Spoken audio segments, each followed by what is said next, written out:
नमस्कार, हरियाणा न्यूज देख रहे हैं आप। मैं हूं आपके साथ साधना पत्रा। चलिए रुक करते हैं सुपरफास्ट खबरों का। प्रधानमंत्री नरेंद्र मोदी आज वाराणसी में बीजेपी कार्यकर्ताओं को वर्चुअली संबोधित करेंगे। संबोधन में प्रधानमंत्री कार्यकर्ताओं को आगामी विधानसभा चुनाव में जीत का मंत्र देंगे। यूपी चुनाव की तारीखों के ऐलान के बाद पीएम का बीजेपी कार्यकर्ताओं के साथ ये पहला राजनीतिक कार्यक्रम होगा। यूपी बीजेपी ने सोशल मीडिया पोस्ट के जरिए इस कार्यक्रम के लिए लोगों से विचार और सुझाव मांगे हैं। पंजाब विधानसभा चुनाव की तारीख को आखिरकार चुनाव आयोग ने बदल दिया है। पंजाब में 14 फरवरी की जगह 20 फरवरी 2022 को मतदान होगा। संत रविदास जयंती की वजह से लगभग सभी राजनीतिक दलों ने इसकी मांग की थी। वहीं गुजारिश ये की गई थी कि मतदान की तारीख को एक हफ्ते आगे कर दिया जाए। आपको बताएं कि इस मसले पर चुनाव आयोग ने सोमवार को एक अहम मीटिंग भी की थी। इस मीटिंग में सीएम चरणजीत सिंह चन्नी, बीजेपी और पंजाब लोक कांग्रेस पार्टी के पत्र पर मंथन किया गया था। सभी ने चुनाव आयोग को पत्र लिखकर 16 फरवरी को गुरु रविदास जयंती को देखते हुए मतदान की तारीख आगे बढ़ाने की मांग की थी। पत्र में लिखा गया था कि 16 फरवरी को गुरु रविदास जयंती का पावन पर्व होने के चलते राज्य का एक बड़ा वर्ग पहले ही वाराणसी जा सकता है। ऐसे में अगर राज्य में मतदान हुआ तो वह लोग वोट देने के अधिकार से वंचित रह जाएंगे। हरियाणा में लगातार कोरोना मरीजों की संख्या बढ़ती जा रही है। लगातार बढ़ रहे मरीजों की संख्या को देखते हुए हरियाणा सरकार ने एक और बड़ा फैसला लिया है। हरियाणा के गृह एवं स्वास्थ्य मंत्री अनिल विज ने कहा कि जब भी स्कूल खोले जाएंगे तब 15 से 18 साल के बच्चों को वैक्सीन लगवाने के बाद ही एंट्री दी जाएगी। स्वास्थ्य मंत्री अनिल विज ने कहा कि हरियाणा में तेजी के साथ वैक्सीन दी जा रही है। विज ने स्पष्ट किया कि अभी तक करीब 7 लाख बच्चों को वैक्सीन लगाई गई है। स्वास्थ्य मंत्री ने कहा है कि यही कारण है कि अब निर्णय लिया गया है कि जो बच्चा कोरोना वैक्सीन की डोज नहीं लगवाएगा उसे स्कूल खोले जाने के बाद एंट्री नहीं दी जाएगी। योगी आदित्यनाथ की कैबिनेट से इस्तीफा देने वाले दारा सिंह चौहान ने रविवार को समाजवादी पार्टी की सदस्यता ली। सपा प्रमुख अखिलेश यादव की मौजूदगी में उन्होंने सपा की सदस्यता ली। हरियाणा में कोरोना वायरस के मामलों में बढ़ोतरी का सिलसिला जारी है। बीते 24 घंटों में कोरोना के 9,204 नए मरीजों की पहचान हुई। वहीं नए मामलों में सबसे ज्यादा 3,448 केस साइबर सिटी गुरुग्राम में देखने को मिले हैं। इसके अलावा फरीदाबाद में 1,435, अंबाला में 401, पंचकुला में 267, सोनीपत में 799, करनाल में 284 नए केस सामने आए। प्रदेश में नए मामलों में बढ़ोतरी के बाद एक्टिव मरीजों की संख्या 52,610 तक जा पहुंची है। वहीं बीते रोज कोरोना से 12 मरीजों की मौत भी हो गई है, जिसके बाद प्रदेश में महामारी से कुल 10,116 लोग जान गंवा चुके हैं। वहीं 5,631 कोरोना मरीज रिकवर हो चुके हैं। तो वहीं इस महामारी को पूरी तरह से मात देने के लिए प्रदेश में तेजी से वैक्सीनेशन भी किया जा रहा है। बीते 24 घंटों में रिकॉर्ड 1,28,000 से ज्यादा लोगों को वैक्सीन लगाई गई।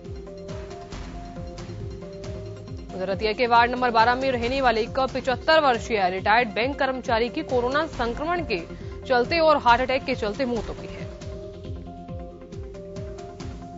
इस बारे में जानकारी देते हुए हेल्थ एक्सपर्ट राजेश कुमार ने बताया कि रिटायर्ड बैंक कर्मचारी को 8 जनवरी को बुखार और खांसी की तकलीफ हुई थी। इसके बाद उन्होंने 12 जनवरी को फतेहाबाद के एक निजी अस्पताल में भर्ती भी करवाया गया था।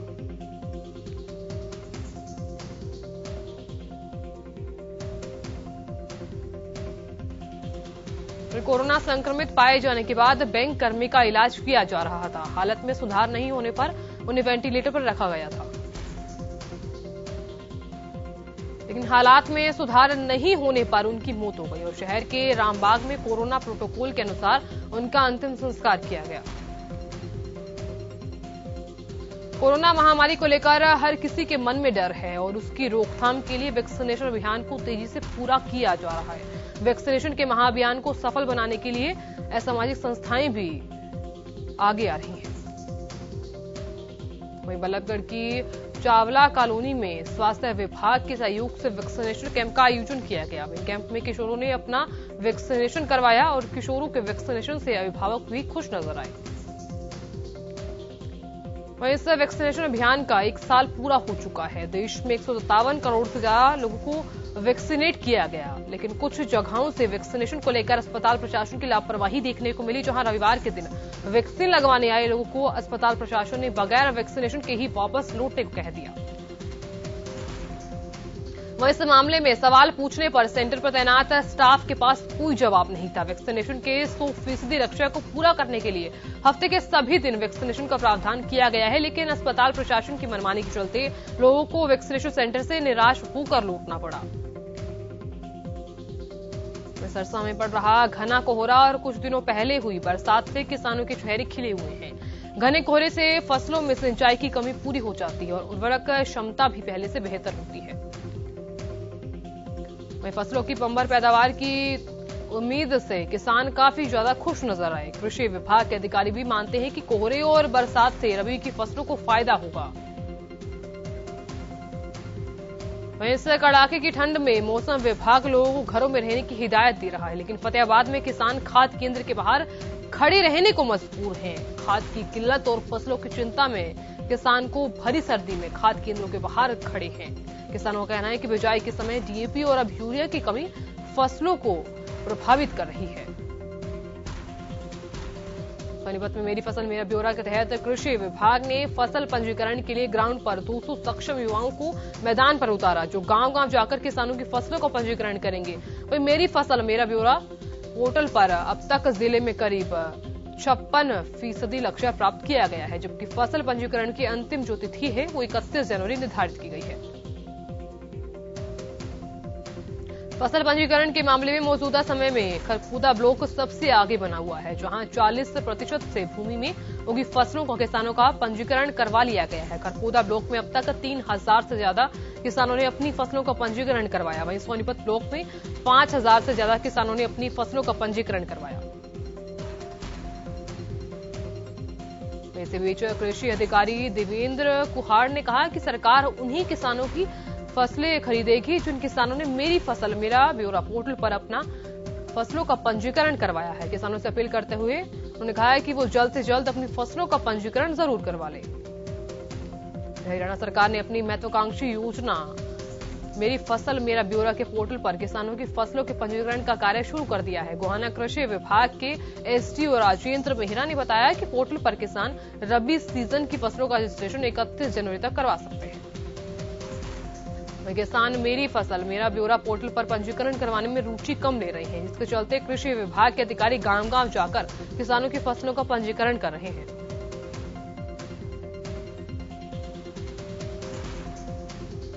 वे सरकार तक अपनी बात पहुंचाने के लिए आंगनबाड़ी कार्यकर्ता पिछले कई महीनों से लगातार धरना प्रदर्शन करती आ रही है, लेकिन कहीं भी सुनवाई नहीं होने के बाद आंगनबाड़ी कार्यकर्ताओं ने कैबिनेट मंत्री मूलचंद शर्मा के कार्यालय के बाहर धरना प्रदर्शन किया।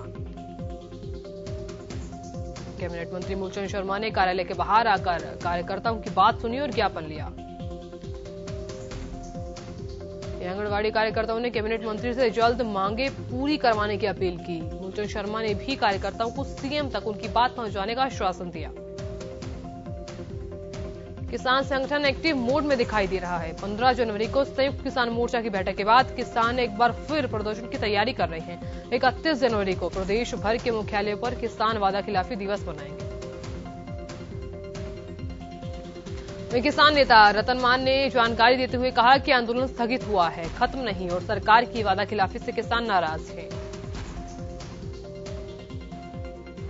वहीं किसान नेताओं के चुनावी अखाड़े में उतरे को लेकर भी रतन मान ने कहा कि ऐसे नेताओं को संगठन से 4 महीने के लिए बर्खास्त किया गया है। अम्बाला में बिजली विभाग डिफॉल्टरों के खिलाफ सख्त दिखाई दे रहा है। विभाग ने विशेष कैंपेन चलाकर डिफॉल्टर से रिकवरी शुरू कर दी है। पिछले 1 महीने में बिजली विभाग ने डिफॉल्टरों से 9 करोड़ 28 लाख की रिकवरी की है। बिजली विभाग के अधिकारी ने बताया कि आगे भी अभियान जारी रहेगा। हरियाणा सरकार ने डिजिटल पेमेंट को बढ़ावा देने के लिए सिटी बस सर्विस के तहत चलने वाली बसों में ई टिकटिंग की सुविधा शुरू की है। गुरुग्राम और फरीदाबाद में ई टिकटिंग के माध्यम से बसों में यात्री सफर भी कर रहे हैं। हालांकि टिकटिंग के लिए कार्ड बनाने का सेंटर अभी गुरुग्राम में ही शुरू किया गया है, जहां जाकर ई पास बनवाया जा सकता है। वहीं बीते दिनों हुई बारिश के चलते झज्जर जिले के आधा दर्जन गांवों के खेतों में पानी भर गया, जिसके चलते किसानों की काफी फसल खराब हो गई है। वहीं सोमवार को नुकसान की भरपाई के लिए कई गांवों के किसान इकट्ठा होकर झज्जर के लघु सचिवालय में उपायुक्त से मिलने पहुंचे। वहीं इस दौरान ग्रामीणों ने बताया कि बीती 8 तारीख को भारी बारिश के चलते खेतों में पानी भर गया था, जिसके चलते काफी फसल बर्बाद हो गई है। वहीं ग्रामीणों ने प्रशासन से गुहार लगाते हुए कहा कि खराब हुई फसल की स्पेशल गिरदावरी करवाकर मुआवजा दिया जाए ताकि किसान के नुकसान की भरपाई हो सके। वहीं रतिया में यूरिया खाद को लेकर किसानों को परेशानी का सामना करना पड़ रहा है, जिसके चलते किसानों ने कृषि विभाग के कार्यालय के आगे विरोध जाहिर किया। इस दौरान किसानों ने एक खाद विक्रेता पर अपने चहेतों को खाद देने का आरोप लगाया। किसानों ने कहा कि खाद के सैकड़ों कई चहेते उनको ये कट्टे बांट दिए गए हैं, लेकिन कृषि विभाग के अधिकारियों ने कोई कार्रवाई नहीं की। उधर यमुनानगर के बनकट गांव में कुछ अज्ञात शरारती तत्वों ने भैंस के तबेले में आग लगा दी। आग इतनी भयंकर थी कि चंद मिनटों में तबेला जलकर राख हो गया। वहीं आग बुझाते समय तबेले का मालिक और एक भैंस आग में झुलस गए। ग्रामीणों ने प्रशासन से गरीब पशुपालक की आर्थिक मदद करने की गुहार लगाई है। उधर सिरसा, फतेहाबाद और हिसार की आंगनबाड़ी वर्कर्स सोमवार को उप मुख्यमंत्री दुष्यंत चौटाला के आवास का घेराव करने के लिए निकली थी, लेकिन भूमन शाह चौक के पास पुलिस प्रशासन ने बैरिकेड लगाकर उन्हें रोक लिया। इस दौरान डीएसपी आर्यन चौधरी सहित कई बड़े अधिकारी मौके पर मौजूद रहे। वर्कर्स की जिला प्रधान कृष्णा रानी ने बताया कि स्टेट कमेटी के आह्वान पर बीजेपी सरकार में शामिल मंत्रियों के आवास का घेराव किया जा रहा है। इस कड़ी में सिरसा, फतेहाबाद और हिसार की आंगनबाड़ी वर्कर्स घेराव के लिए पहुंची। वर्कर्स ने कहा कि जब तक उनकी मांग को पूरा नहीं किया जाएगा तब तक विरोध जारी रहेगा। उधर रतिया के गांव कलोठा में 12 दिन पहले पंचायत के दौरान एक महिला की मौत हो गई थी। दरअसल मामले में परिजनों ने पंचायत पर आरोप लगाते हुए बताया कि पंचायत ने महिला को पैर छूकर माफी मांगने की सजा सुनाई थी। सामाजिक अपमान का सदमा बर्दाश्त नहीं करने पर महिला की मौत हो गई। परिवार की शिकायत पर पुलिस ने 15 लोगों के खिलाफ मामला दर्ज कर जांच शुरू कर दी है। मामले में 12 दिन बाद भी आरोपियों की गिरफ्तारी न होने से नाराज परिजनों समेत कई गांव के लोगों ने रतिया सदर थाने का घेराव करने के लिए पहुंचे, लेकिन पुलिस के आश्वासन पर ग्रामीणों ने प्रदर्शन खत्म कर दिया। उधर गांव भोडा हूश नाक हाईवे के पास सीएम फ्लाइंग की टीम ने मिलावटी देसी घी बनाने वाली दुकान पर छापा मारा। छापे के दौरान सीएम फ्लाइंग की टीम ने 164 लीटर मिलावटी देसी घी बरामद किया। वहीं मौके पर पहुंचे खाद्य सुरक्षा अधिकारियों ने सैंपल लेकर जांच के लिए लैब भेज दिए। सिंचाई विभाग के अधिकारियों के घोटाले की शिकायत गृह मंत्री अनिल विज के दरबार में पहुंचने के बाद गृह मंत्री ने एसपी को संबंधित अधिकारी के खिलाफ केस दर्ज करने के आदेश दिए, जिसके बाद पुलिस ने अधिकारी नरेश कुमार के खिलाफ मामला दर्ज कर लिया है। 2018 में घग्गर नदी के तटबंधों को मजबूत करने के लिए जिन ट्रैक्टर, ट्रालियों और जेसीबी के नंबर दिए गए थे वो सभी नंबर स्कूटर, मोटरसाइकिल और ऑटो के निकले, जिसके बाद विभाग के अधिकारियों को शिकायत दी गई, लेकिन शिकायत पर कोई कार्रवाई नहीं हुई। एएसआई राजकोट को पूरे मामले की जांच करने का जिम्मा सौंप दिया गया है। ग्रीस में मारे गए 25 वर्षीय युवक के शव को भारत लाए जाने और आरोपियों की गिरफ्तारी की मांग को लेकर पीड़ित परिवार बीते दिनों से सचिवालय के बाहर धरना दे रहा है।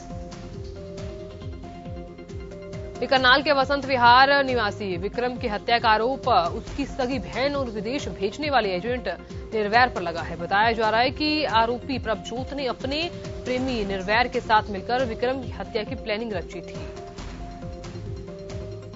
फिलहाल पुलिस इस मामले में प्रभजोत और निर्वैर को गिरफ्तार कर चुकी है। परिजनों का आरोप यह है कि पुलिस हत्याकांड में शामिल अन्य आरोपियों की गिरफ्तारी नहीं कर रही। एक बार फिर मां की ममता और इंसानियत शर्मसार हुई है। पानीपत के शिवनगर इलाके में 2 दिन की मासूम बच्ची कूड़े के ढेर में रोती बिलखती हुई नजर आई। इस कड़कड़ाती ठंड में मासूम को कूड़े के ढेर में फेंककर आरोपी फरार हो गई। बच्ची के रोने की आवाज सुनकर वहां के कुछ लोगों ने इसकी सूचना पुलिस को दी।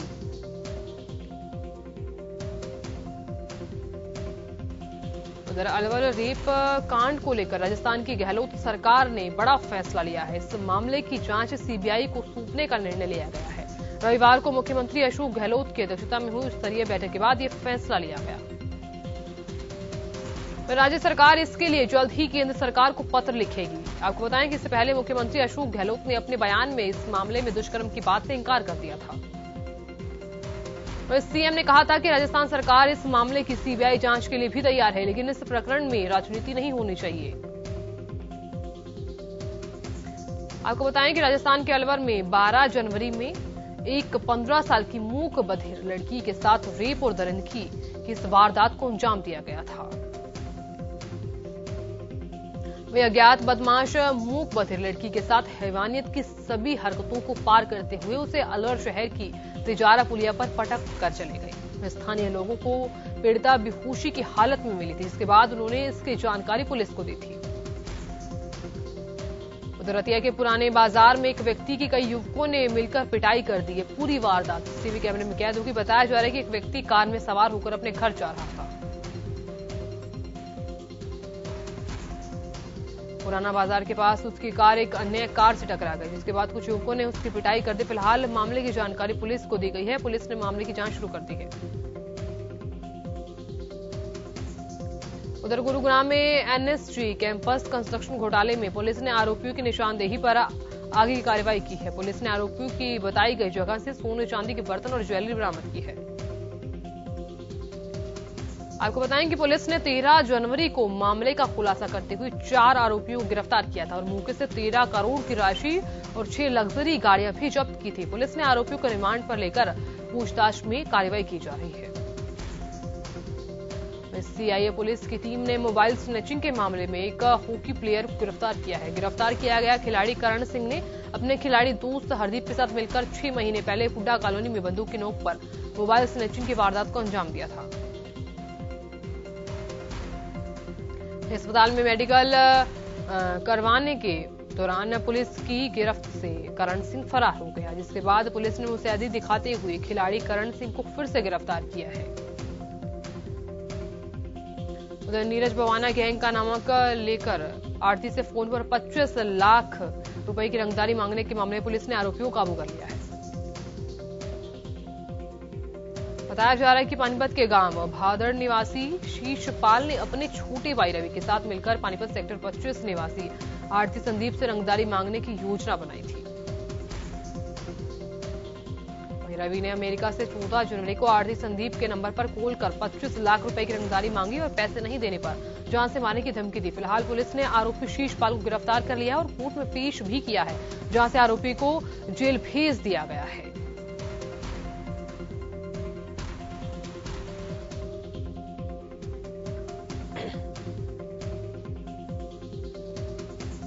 उधर भवानीखेड़ा के खेतों में सोमवार की सुबह 38 वर्षीय व्यक्ति का शव पेड़ पर लटका हुआ मिला। मृतक की पहचान भवानीखेड़ा के 38 वर्षीय मुकेश उर्फ मुनेश के रूप में हुई है। घटना की सूचना मिलने के बाद पुलिस मौके पर पहुंची और शव को कब्जे में लेकर पोस्टमार्टम के लिए अस्पताल भिजवा दिया।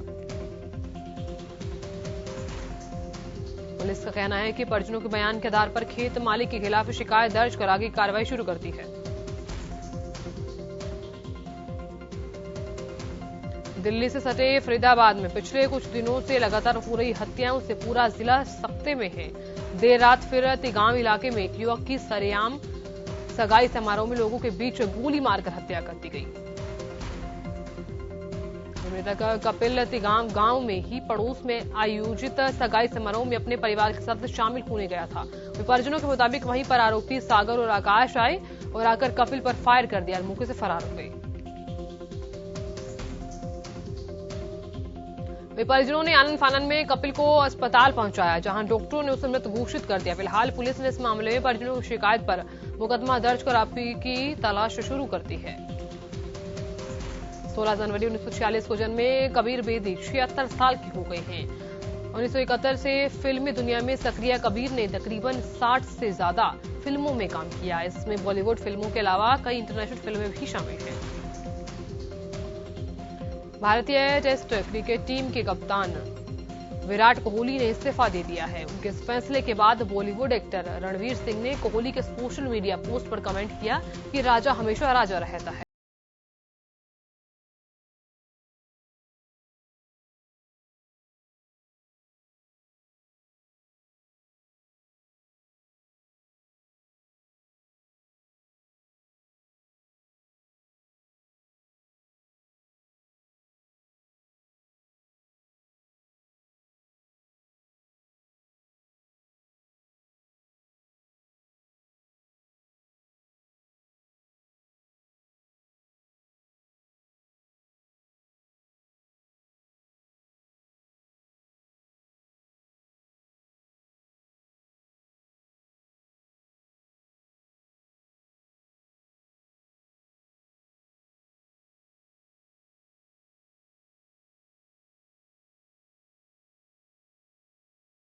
टीम इंडिया के लिए अब तक 68 टेस्ट मैचों में कप्तानी की है। इस दौरान भारत ने 40 मैचों में जीत हासिल की है और 17 में हार का सामना किया है।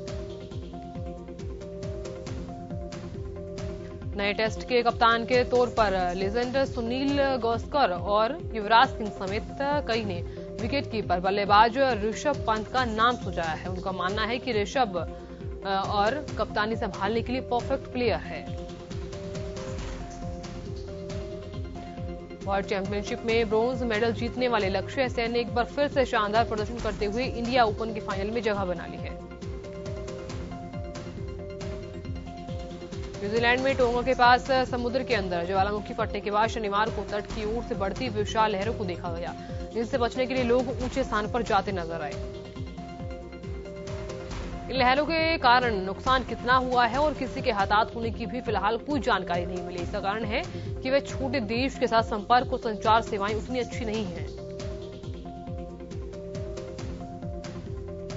टोंगा मौसम विज्ञान सेवा ने बताया कि पूरे टोंगा के लिए सुनामी की चेतावनी लागू की गई है।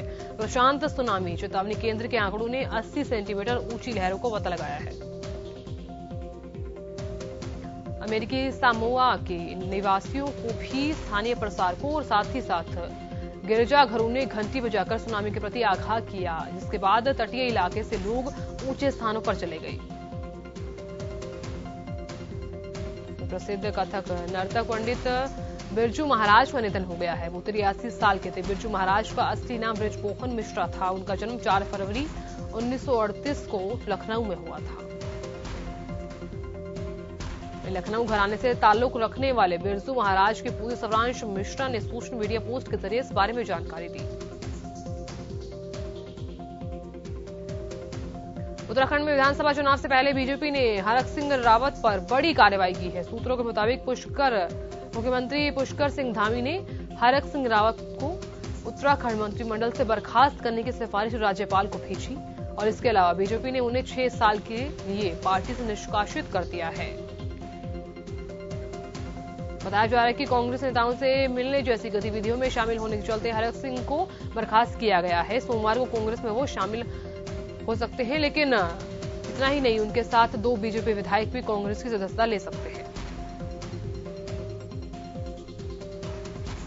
फिलहाल के लिए सुपरफास्ट खबरों में इतना ही। देखते रहिए हरियाणा न्यूज।